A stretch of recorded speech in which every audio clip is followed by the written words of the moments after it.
حضرت ابو سعید ابو الخیر رحمۃ اللہ علیہ کہتے ہیں میں غلام خرید کے لایا. جو غلام شرط کے ساتھ آتے تھے وہ سستے ملتے تھے، اور جن کو ہم بس خرید لاتے تھے اپنی مرضی سے وہ ذرا مہنگے ہوتے تھے. تو غلام نے کہا حضرت جی 3 شرطیں ہوں گی اگر آپ مجھے خریدیں گے. میں نے کہا بولو.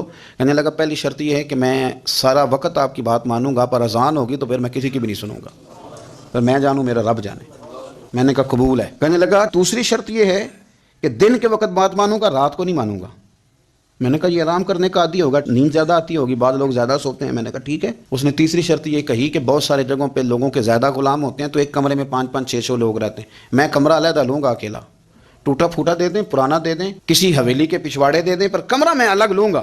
کہتے ہیں میں نے کہا یار یہ بھی قبول ہے. میں اسے گھر لے آیا. میرے دل میں تھوڑا تھوڑا کھٹکا تھا کہ یہ کہتا ہے میں وقت پر نماز کے لیے جاؤں گا، کہیں کام چوری نہ کرے، لیکن فرماتے ہیں یہ تو کام دوسروں سے زیادہ کرتا تھا اور توجہ سے کرتا تھا اور ذوق سے کرتا تھا. 2 دنوں کا کام 1 دن میں کر جاتا. فرماتے ہیں ایک رات کسی مجبوری کے لیے مجھے کوئی پیغام آ گیا، کہیں جانا تھا. میں اور میری اہلیہ اٹھے، حویلی کے پیچھے ایک پرانے کمرے میں وہ رہتا تھا. جب ہم اس کے قریب سے گزرے تو اس کے کمرے کی عجیب حالت دیکھی کہ زمین سے آسمان تک نور ہی نور. ہم نے جب کان لگا کے سنا تو وہ رو رہا تھا اور کہہ رہا تھا مالک میرے ذمہ نہ میرے آقا کے بھی حقوق ہیں، اس لیے میں سارا دن تیری عبادت نہیں کر سکتا، صرف رات کو کرتا ہوں.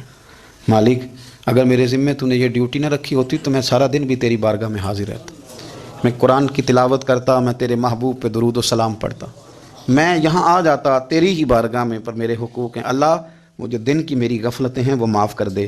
حضرت فرماتے ہیں بڑا ذوق بڑا شوق، ہم نے جہاں جانا تھا گئے نہیں، واپس آ گئے. رات ہم نے اس کو مداخلت کرنا اور تکلیف دینا مناسب نہ جانا. صبح کی نماز کے بعد میں نے طلب کیا اور میں نے اسے بلا کر کے کہا کہ میاں تو آج کے بعد آزاد ہے، ہماری کوئی ذمہ داری تیرے اوپر نہیں، تو سارا دن قرآن شریف پڑھ، درود پاک پڑھ، اپنی مرضی سے چل. کہنے لگا کیوں؟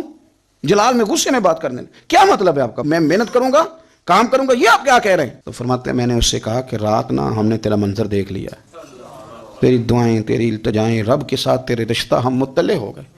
کہتے ہیں ہم نے یہ کہا تو اس نے آسمان کی طرف دیکھا، پھر نظر جھکائی، کہنے لگا مالک تو نے تو راز ہی کھول دیا. اور پھر کہنے لگا اللہ یوں نہ کر، تیرے میرے پردے ہیں، ان پردوں کو نہ کھول. یہ لفظ کہے زمین پہ لیٹا، کلمہ پڑا، روح پرواز کر گئی. عرش فرشتے بانگا ملیاں، مکے پہ گئے شور. بلے شاہ ایسا نہیں مرنا، کہتے مر گیا ہی کوئی اور.